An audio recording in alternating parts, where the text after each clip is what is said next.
मां ने अपने बेटे को सीढ़ियों से नीचे जाते हुए अपनी आंखों से देखा, लेकिन हैरानी की बात यह थी कि पिताजी 6 मिनट से नीचे इंतजार कर रहे थे और उन्हें अपने बेटे का कोई निशान नहीं दिखा। स्कूल शुरू होने वाला था और उसे देर हो रही थी, इसलिए उन्होंने बेसब्री से उन्हें बुलाकर जल्दी आने को कहा।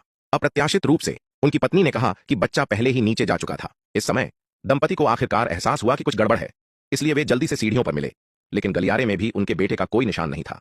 इस बिंदु पर उन्हें अभी भी स्थिति की गंभीरता का एहसास नहीं हुआ था। उन्होंने सोचा कि शायद उनका बेटा स्कूल नहीं जाना चाहता था, इसलिए वह छिपने के लिए घर वापस आ गया होगा। जब तक उन्होंने पूरे घर की तलाशी नहीं ली, तब तक उन्हें एहसास नहीं हुआ कि उनका बेटा कहीं नहीं मिल रहा है। अब दंपति आखिरकार घबरा गए। पत्नी ने अपने पति पर दोष लगाना शुरू कर दिया। उसने कहा कि उसने जरूर ठीक से नहीं देखा होगा और उनका बेटा पहले ही भाग चुका है। लेकिन पति ने कहा कि उसकी कार प्रवेश द्वार को रोक रही थी। अचानक पति को कुछ याद आया। नीचे वाली लड़की अक्सर उनके बेटे को पढ़ाती थी, इसीलिए वे तुरंत उससे पूछने नीचे गए, लेकिन लड़की के घर पर कोई नहीं था। फिर उन्होंने सभी पड़ोसियों से पूछा, लेकिन फिर भी कुछ नहीं मिला। आखिरकार पति ने पुलिस को फोन किया।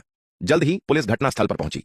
यह जानने के बाद कि बच्चा 7:40 बजे नीचे गया और फिर रहस्यमय तरीके से सीढ़ियों में गायब हो गया, उन्होंने इमारत की जांच शुरू कर दी।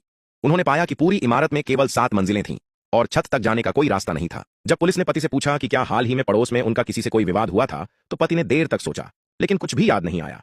वह बस चुपचाप पास की काली कार को देख रहा था, जैसे कि वह कुछ कहना चाहता हो। और तभी निगरानी फुटेज की जांच कर रहा अधिकारी आया। निगरानी में बच्चे के नीचे जाते हुए कोई फुटेज कैद नहीं हुई थी। पुलिस के पास पति के साथ ऊपर जाकर जांच करने के अलावा कोई चारा नहीं था। उन्होंने पाया कि उनके घर के हर कमरे में सुरक्षा खिड़कियां सही सलामत थीं। बच्चा खिड़की से चढ़कर किसी पड़ोसी के घर नहीं जा सकता था। लेकिन जब अधिकारी अनजाने में मुड़ा, तो उसने अचानक देखा कि पति चुपचाप अपनी जेब में एक नोट छिपा रहा था। इस अजीब व्यवहार ने पुलिस को पूरी तरह से पजल्ड कर दिया, लेकिन उन्होंने उसे उस पर टोका नहीं। और तभी दरवाजे पर एक पड़ोसी अचानक बोल पड़ा, क्या आपने 302 की जांच की है? पुलिस भ्रमित थी। पति ने बताया कि उनका बेटा सचमुच 302 वाली लड़की के साथ खेलना पसंद करता था। यह सुनकर पुलिस तुरंत 302 की ओर भागी, लेकिन उन्होंने कितनी भी देर तक दरवाजा खटखटाया, किसी ने जवाब नहीं दिया। उन्हें संपत्ति प्रबंधक, प्रॉपर्टी मैनेजर से 302 के मालिक से संपर्क करने के लिए कहना पड़ा। उन्हें पता चला कि उन्हें लौटने में 1 घंटा लगेगा, इसलिए उन्हें अन्य पड़ोसियों के घर जाना पड़ा। उन्हें पता चला कि छोटा लड़का आमतौर पर काफी शरारती था। दंपति का रिश्ता भी अच्छा नहीं था, वे अक्सर लड़ते थे। पुलिस को मामले की समझ हो जाने के बाद उन्होंने प्रत्येक मंजिल की जांच शुरू कर दी। उन्होंने पाया कि बच्चा किसी के घर पर नहीं था।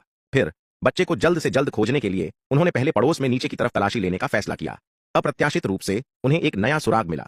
पुलिस ने पाया कि फूलों की क्यारी में मिट्टी खराब हो गई थी। उन्होंने तुरंत कुछ सोचा।